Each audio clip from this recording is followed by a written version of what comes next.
Yeah. Okay. Shoot. I know whenever I'm like recording for my lifting, that's the worst thing ever. When you're ready to go, but then you have to stop and make sure that you're recording. Dude, I wanted to give you so much shit, but I didn't because I figured you were probably pissed off about it. But when the only fucking video you got of the 1,000-pound squat was like a potato cam flip phone, not in focus from a front angle, bro. I was a little, I was like, come on, dog. Like, Yeah, dude, man. that's a big moment, man. You fucked up, dude. The heaviest weight that I squatted. Yeah. And not only that, the video only showed one of the reps. Yeah. Oh, you did even, two? Yeah, I did two. Oh, fuck, man. I didn't even know you did one. two. I think I either did 2 or 3. I don't remember. All I know is that I only had the first rep recorded. Wow. So, yeah, I asked the guy to record, and first of all, he started it, like, way late. When I was already walked out. But you didn't have your nice camera in your truck. I mean, I know. I'm just saying, man. bro. Like, you went in knowing you were doing it that day. Like, come on, dog. I do need to start recording with my camera because right now I'm only recording with my phone. But it's also because in the past all the power lifters used to lift at the exact same time at the exact same day. So you knew a lot of people. So was like nobody there that's usually there or what? Yeah, most of the people that should have, I'm going to say should have, but that's usually there, they weren't there. That's hilarious, man. Dude, you think that's hilarious? So whenever I squatted the 715 the other day, on all of my warm-up sets that I had the wraps on, I had to wrap myself, walk to the camera like a duck, press play, waddle over. And by the way, my legs are going numb, and then waddle back, and then try to squat it, re-rack it, take your wraps off. Yeah, try to get hype, get under it, squat it, and then just waddle back to the freaking thing. Man. Yeah, I've actually never squatted with wraps before, but I imagine it would be pretty uncomfortable. It is the most painful thing in the freaking world. I haven't even squatted with sleeves. Is there a reason? I got pretty good knees. Sometimes my right one dicks around because I have a pretty flat foot on that side particularly. But no, for the most part, I have pretty good knees. But I was like, I'm not too genetically lucky as far as sports stuff goes, but I squat pretty naturally. So it's always just kind of gone well for me. That's probably why you got those thunder thighs, man. Maybe, man. I don't know. It's all like padding for your knees. Yeah. That's why you've built them up so crazy. Yeah. They look like balloons.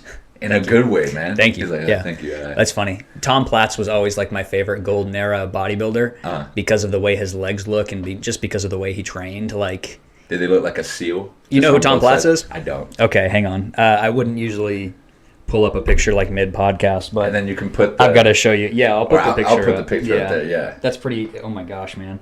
So he is a golden era bodybuilder. He golden era meaning like 70s, 80s. Okay. But he so he. Oh man, I wish I could find the video. He was essentially known for his legs, and he's still considered to have like some of the best legs of all time. I'm gonna screenshot it right now so I don't forget. But this is a photo from a 1981 Olympia and a 1995 comeback. Look at his legs. Oh my gosh! Yeah, I know who that is. Yeah. Oh and my so, gosh. Well, what's funny, man, is like at the time, like nobody had legs like that. So like nowadays, like a lot of pro bodybuilders have insane legs. I would say not even to his caliber. Like look at this one too. I'm gonna screenshot this one too. What the heck, dude? How unhumanly is that, man? Would you ever get to like that? If you had a different life. I mean, dude, I don't know if I could. The dude's a legend. But I forgot where I was going with that. But anyways, I was very motivated by him because he had like such crazy legs, but also like his intensity. So there's videos of this guy out there doing knee extensions.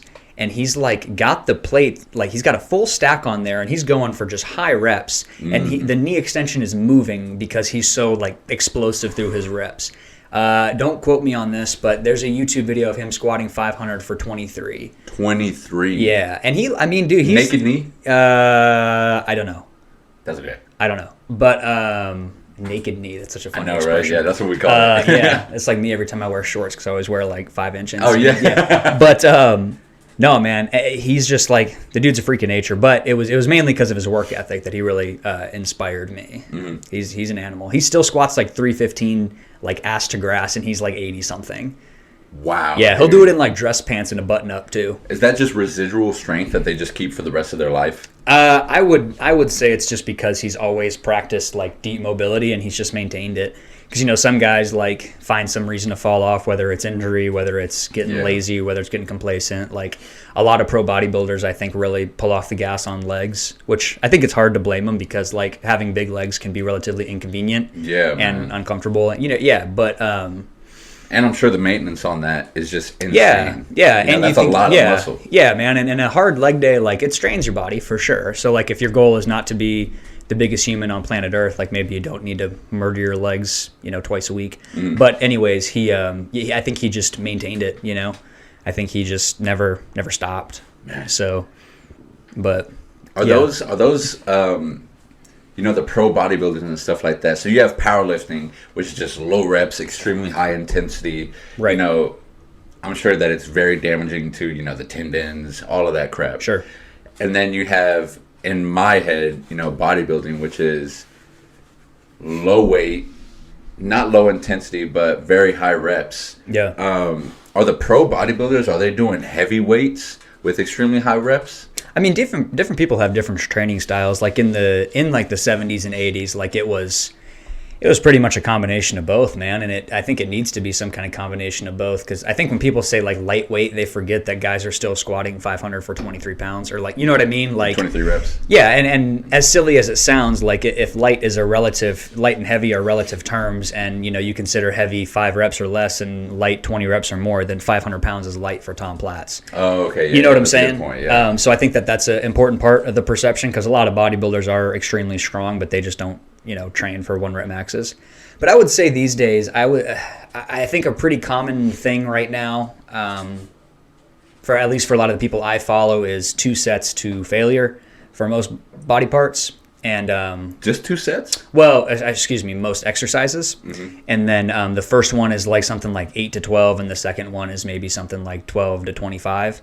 That's kind of what I've been doing recently too, but that's what a lot of individuals that I follow I've seen recently. But I think the old school thing is like 3 sets of 10, 3 sets of 15, 3 sets of That's what I think about still. Yeah, like in my brain, like the 2000 whatever, Ronnie Coleman, Jay Cutler, like early 2000s, it was just like 4 sets of 10, 4 sets of 15, 4 sets of 12. You know what I mean? Like stuff like that. So I don't know. I think it all depends. I think it's just, how do you want to skin a cat kind of thing? Yeah, it's hard as hell to recover from those high sets, high reps, man. Mm-hmm. I know when I was big, and I've told you this, I would do, for my accessory work, I would do 5 sets of 15 to 20 reps. Yeah. And that's with extremely heavy weight. But, man, the recovery is just, it's unrealistic, man. Yeah. Like, you have to sleep so much, you have to eat so much. And right now, I wish that I'd be able to put that much work in, but I consider myself a very, very hardworking person inside the gym. Yeah, and I cannot maintain that. I've tried over and over again. Comes in spurts. Yeah, over the past 2 years, I've tried, and every time it always ends with a crash from my recovery. Yeah. Whether that's, it feels like my bones are, not my bones, but my tendons are just aching day in, day out. You realize you need a deload. Like at some point you're like, okay, I need to pull off the gas here. I don't know if I told you this last time that we're on the podcast, but I completely forgot about deloads. I've just been going back to back, and I took my first deload 2 weeks ago. How was that? It was pretty good, man. Yeah. I came back going like, oh, yeah, this is how it's supposed to be. And so deload meaning different things for different people. But personally, like if I deload, I just cut my volume in half, so I do less sets, and I would say I only keep a couple of them to failure. So it's essentially, a deload is a period of time doing less work to let your body recover. So how do you approach it? So that's exactly how I approached it. But whenever idea. Yeah, whenever you did it, did you take the weight down or did you keep it the same? I like to keep at least like 1 to 2. I have, the way I break it down is I have like primary movements for each exercise, and I always do at least 1 heavy set each workout, even if it's a deload. Mm-hmm. Yeah, but the stuff later on is where I pull off the gas a little bit. Okay, so like all the accessory work, and then the more sets, the more reps. Yeah, once in a blue moon, And that's usually if I'm on vacation or if I have something crazy going on, like I'll take a full week off or something. You know what I mean? Like I'm not opposed to taking full breaks either. But yeah. But for me, it's a big routine thing. But sometimes, if I'm having a crazy week or something, I'll just be like, all right, I can just deload this week. But I think I've been able to get a lot more out of a little recently in my training career, just after spending so much time developing the skill of each exercise. Yes. So right now I'm doing like 6 to 10 sets per body part per week. There's some things that are a little bit more right now, like back and shoulders are a big focus for me, so I'm doing a little bit more volume on those, and I'm doing some extra deadlifts on my leg days for the back stuff too. But it's almost hard to measure volume and sets and reps and all those things because each rep is something different for each person. Yeah. Right? If someone's practiced a dumbbell bench press 100 times, or if someone's practiced a dumbbell bench press 10,000 times, the person who's done it 10,000 times their rep means more than the first person. Hopefully. More, ideally, yes. Yeah. But you know what I mean. And so, thought process being there, like just for easy numbers, like let's say their rep is worth 2 of the first person's rep because they're better at executing it, they're better at isolating the pecs, they're more proficient at the movement. Like, you can't measure that volume the same way. If I do 3 sets of 10 and use 95% of my pecs and 5% everything else, and someone else does 3 sets of 10 and uses 50% of pecs and 50% of something else, our chest volume is different, even though we both have written down 3 sets of 10. So I think that's a pretty important discussion to have when you're talking about deloads and volume and sets and reps and what's the right this and how do you do it like that. And I think that's important to keep in mind because like the actual quantitative variable that you're using, i.e. what one rep actually is or accomplishes, is different per person. Does that make sense? Yeah. So what do you think, like, how do you think you can develop that? Is that just through, research? It's just practice of the movement. But I think where I was kind of going with that is I think most people are more concerned with how they're adjusting their volume rather than making their volume count. Gotcha. Right. So I think majority of us should be focusing more of our intent on being more efficient within our exercises than just doing more of our exercises. So like to quote Ben Pakulski, like more crap is just more crap. Yeah. Right. And so I think that's something that a lot of people need to be focusing on. And that's like, to me, that's got to be the foundation of everything is number one, understanding if you're doing an exercise for a skill or for a muscle. They're 2 different things. But number 2, understanding that developing those things is how you get to get the biggest bang for your buck within your exercise. And I don't know why you wouldn't want to be more efficient. Which one, when it comes to just general weightlifting and when it comes to, sports, which one should you develop first, the skill or the muscle? Probably skill. Skill meaning like how efficient are you at lunges, meaning like how well can you lunge through space using essentially all of the musculature in your lower body and a bit in your torso to keep yourself upright, right? So can you go through things like that? So that's developing a skill, right? After you've done a lunge 10,000 times, you're way better than your 100th rep. Does that make sense? So for powerlifting, that would be like... It's all skill. That would be bench, squat, and deadlift. Yeah, exactly. Okay. So it's the conversation that we had about your powerlifting journey in that a lot of your numbers are the same right now, even though your body weight is 200 pounds less. It's because your skill has become so much more proficient. Yeah. You think of it, you could take 2 golf players, both 150 pounds and 5'10", and same levers, and say they're twins, man. But if one's done it 10,000 times and one's done it 100 times, 10,000 wins every time. I got you. If you're betting man, 10,000 wins. And so when you look at each exercise like that, but there's some exercises that it's a skill itself to train the muscle, but doing a bicep curl is not the same thing mentally as doing a lunge, right? And so a lot of that too is like with biceps, it's more along the lines of like, okay, we're trying to contract your bicep and we're trying to load it up. But with the lunge, it's like, you always want to be focusing on getting better at movement, but the lunge is more about like making the movement as efficient as possible and then loading it. Does that kind of make sense? Yeah, it does make sense. And, yeah. As you know, I've experienced that over the past couple months, just being intentional with my lifting. Yeah. I will say though, now that the weights are getting heavier, it's starting to get thrown out of the window. Yeah. And I think that's why, I feel like my hamstrings get tight. Yeah. My pecs get tight, like during the lift, where it feels like something's, knock on wood, something's going to snap. Yeah. But every time that I fix it, yeah, I go back to how I'm supposed to be doing it, and then boom, it'll You're go good. away. And I think you should always be towing that line because, like, your form could be a perfect 10 out of 10, but you're not going to, get an 800-pound deadlift by deadlifting 500 pounds. You're going to get an 800-pound deadlift by deadlifting 795 and 790 and 785. So point being there, like, you're always towing this line of like keeping your form as optimal and as maximal and as safe as you can, but like being willing to push the envelope, and you can't have little league syndrome. You have to be able to push the envelope. So I guess it would just be like the discipline, maybe making like minor steps to get there. So figure out, where is your form, what you'd consider a 95 or a 90, and then just try to push load from there. Oh, okay, so right? Like pick a standard. Yeah. And then just maintain that standard for as long as you can. Yeah. What do you think your deadlift is right now? Let's see. I hit 725 for a 715 for a 3x3. Okay. And then a set of 725 or 735 for 3. So you think like upper sevens, maybe 8? I say like 785 right now. Okay. So what do you think like your best deadlift is with perfect technique? Perfect being subjective. But probably 635. Okay, yeah. So I mean, and obviously you have a competition coming up and stuff, so I wouldn't, do anything too crazy. But like if you wanted to get to a point where it, maybe always feels like it does, and granted we're talking about pretty heavy weights here, so it might just be one of those things that it's kind of part of it that it's going to hurt and be uncomfortable. Yeah. But I'm just saying, like, you could take a step back and try to maybe just pull 20 pounds off of everything and make it as clean as you can. 30 pounds off whatever. Yeah. But it's a little different when you're talking about powerlifting, and the goal is to move as much weight as possible from point A to point B, because at that point, obviously you want to be as efficient and safe in doing that, but your goal is to get the weight from point A to point B. Yeah. And there's lots of ways to do that.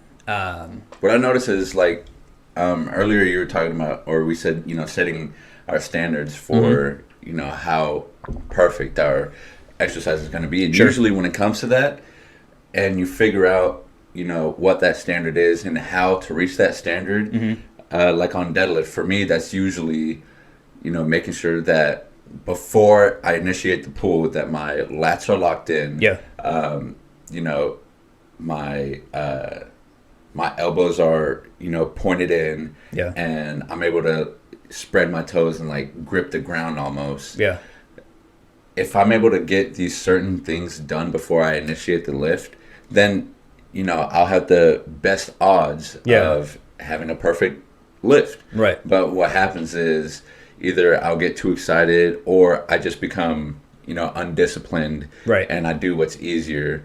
Yeah. And the form breaks down. Yeah. So it's usually it's just a discipline issue. Yeah. I'm not going in the lift starting it the way that I should be starting it. Right, but is it okay to toe that line a little bit more when, again, the sole goal is to move as much weight as possible from point A to point B? Definitely. So at that point, I would say it's an individual training decision. So, you know what I mean? Mm-hmm. But for someone like me who is not considered with, obviously I want to continue to get stronger and improve my lifts and everything, but it's not as crucial that I pull a certain number. There's no competition around numbers for me. Mm. So it's like, okay, right now I'm hanging out at 275 on my RDL for 8 reps. And, but those are, they're all glute and hams, man. There's no knee bend. Like I'm full range of motion. Like I feel great about them. But 275 is not like where I'd like to be at with my RDL right now. But it's a point where I'm like happy with the way it moves. It feels good afterwards. The right muscles are sore, that kind of thing. So it's part of it is keeping yourself in check. But again, with this being a powerlifting oriented conversation, it's what is right and what are you willing to wiggle with a little bit, Is it okay if your spine rounds a little bit? I don't know. Is it okay if, you hitch a little bit? Yeah, exactly. Like it's going to be individual, and it's going to be up to your discretion of if you want to risk or change, or you know what I'm saying? Yeah. So, because you don't get any bonus points for having a 10 out of 10 technique at a powerlifting meet. True. Yeah. So it's just going to be specific for whatever your goals are or whatever you're doing. Yeah, 100%. How long do you think it takes to actually like instill that standard into you? I think it's a diligent practice. I think it's a skill for each individual person. I think like the more athletically inclined you are, the easier it's going to be to develop that skill. And some of it is personality too. Like there's some people out there that like, honestly, man, they're fueled by the ego. They're just trying to move as much weight as they can. And that's okay. Like who am I to judge them or anything? And there's some people who are so analytical, so type A that will forever be team pink dumbbell and won't put on any size because, they won't go past 135 on their deadlift, So there's some people who, and that's kind of a personality thing, right? Like it's the reserved versus the aggressive. It's the, you know what I'm saying? Like who's going to be more likely to pull 500, the 20-year-old that played high school football for 4 years or the 20-year-old that was on the chess team? You know what I mean? Yeah. Like it's just, not that there's anything indicating of that, but you know what I mean? Like it's going to be kind of personality driven at that point. So, all right. So you're going to have to go somewhere else. So which one is, in your opinion, which one is the right way or the wrong way? I believe when it comes to, like, you can blend them. Like, obviously, it's not all A or all B. Yeah. But if I can't quantify every rep of a set as an A+, I do not progress load the following week. But that's for me specifically, and that's like a certain standard I live in. Like, there's some clients who maybe for them it's more important that they're moving and they're progressing the load, and maybe it's a bit more of a mental thing, and so it's like, they don't want to go back on their weight, or they don't, you know what I mean? So like for different people I'm going to set different standards, but like, if someone is prone to something hurting, or if someone is prone to like, they have a recent injury or something like that, like that's going to be a different case. But I would say that's also individual. But again, for me personally, like if I can't look at every rep and be, that was a good rep, that was a good rep, that was a good rep, I'm going to pull it back, or I'm going to, kind of reevaluate and not try to push as hard next week, because I want them to be as precise as I can. But again, you have to have a little bit of that wiggle room where you're willing to push the envelope a bit. So because there's for sure some, well, yes, I would consider it a right way, yeah, because it is the way that is the most efficient, because we're talking about using the right muscle, and we're talking about using the right muscle in the proper range of motion and what the joint is capable of. Mm-hmm. So that is going to be in healthy tendons, healthy ligaments, healthy joints. So for you, the right way is to ride on pushing the envelope while maintaining like the best possible cleanest form. Technique you can. Mm-hmm. Okay. Yeah. But again, it's personality driven, yeah. Now that you told me that, after this meet, that's my goal. Yeah, and I can confidently say, I can confidently say that pretty much every time I perform a set, like the quality is going to come before the load every time. Like that's what I'm going to prioritize. I think that's good too, because it builds consistency, man. I think so too. You have to keep that standard of your rep, man. If who gives a fuck if you did 10 pounds heavier next week if you're using 3 other muscle groups? If your form went from an A+ to a C-, who cares if you have an extra 10 pounds? Because if we're talking about the actual tension applied to that muscle, that 10 pounds probably didn't even go there. So you know what I'm saying? Yeah. So it's just like the way I think of it is, it's like, do the job right or don't do it at all. Like do it to the best of your ability, push load when you can, and then the number one priority should always be improving your skill, I think. I think that would decrease the stress on the person too, because whether you're just doing weightlifting just to do weightlifting, or if you are in a specific sport that requires you to do a specific thing a specific way, if you're going in and exactly how to do, like for me, I know exactly how to do bench, squat, and deadlift the exact same way every time I go into the gym. Oh my gosh, like that just sounds amazing to me right now, because still to this day, I've been powerlifting for 6 years, and I get under the squat bar and I'm like, okay, how do I squat again? Maybe I'll try to put my legs a little bit wider to use my hips, and that's actually why my hips are messed up right now. It's because you've been playing around with that. This past squat session, I decided to put my legs out, and the point is, I have to go in and think about how I'm supposed to squat, and I still don't have a way that I'm confident in squatting. I can say that deadlift is getting better, bench is still iffy, but like squat is completely off the road. And as a power lifter, that's it makes me unconfident, and it confuses me, and it just makes the process that much more stressful, dude. I would say you got to practice your swing, man. So like, I've used the golf example, and I like to use that example just because it's so highly technical, and I think it's a great example because, a guy who's 150 pounds can hit the ball farther than a guy that's 300 pounds. You know what I mean? It's a good way to measure skill. But anyways, when you take a person who can do that and they're trying to improve their swing, if they're swinging even 10% differently every time, they're not practicing the same skill. You know what I mean? And then they're going to have to question themselves on how they want to do it this time. Yep. You know? Yep. So you have to be at standard or whatever your quality is before you can practice quantity. Set yourself routines. Yeah. So like with clients, like I typically will start them actually, like newer clients, I typically will start them with like higher rep sets. So like things like 15, 20, 25. And that's for frequency? It's for skill practice. Yeah, correct. And then and I'm always sure to cue them every time they do it right. I'm like, did you feel that? Did you see how that rep went? Did you notice that? I want you to feel that every time. I want you to emulate that. And then once you practice that, you ingrain that movement pattern, you practice the skill, then when you start loading it up, it's going to stay more likely. Because it's now unconscious. And now it's just something that your body does. Yeah, like it's, if I try to give you a 50-pound dumbbell in each hand for a dumbbell press and you've never retracted your shoulder blades during a dumbbell press before, you're not going to be able to do it. Yeah. Exactly. So because you don't know how it feels. You don't know how to do it. Yeah, exactly. So you got to put yourself in a scenario where your quality is where you want it to be before you start practicing the quantity, because again, more crap is just more crap. So you think a lot of people need coaches for that? Yeah. Because that's what it sounds like. Man. Yeah, I mean, a common conversation that I have with clients, man, and this is not to belittle anyone or anything like that, but they'll ask like, why is that person doing it like that? Like, why are they why does their form look like that? Why are they swinging? Man. Like, why? And the honest response is, I don't know, and they don't either. Yeah.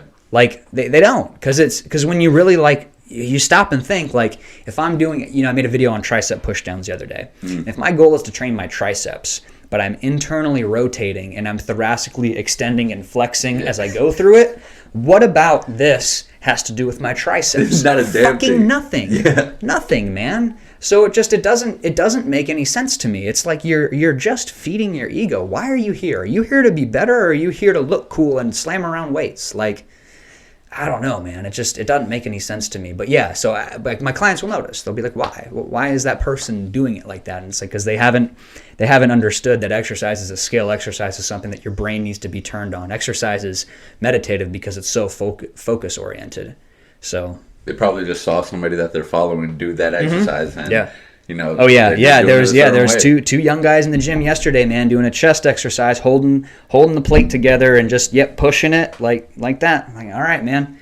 Like your force is up and down, but your movement pattern is forward and back. What are you doing? We're having camera difficulties with a overheating camera, so we're gonna catch y'all in the next one. This has been PTC Cast episode 13. Yes, sir. I'm Alex Martin at Progress Through Change at Alex Chris Martin. This is Cholito Saldana with Pick a Site LLC.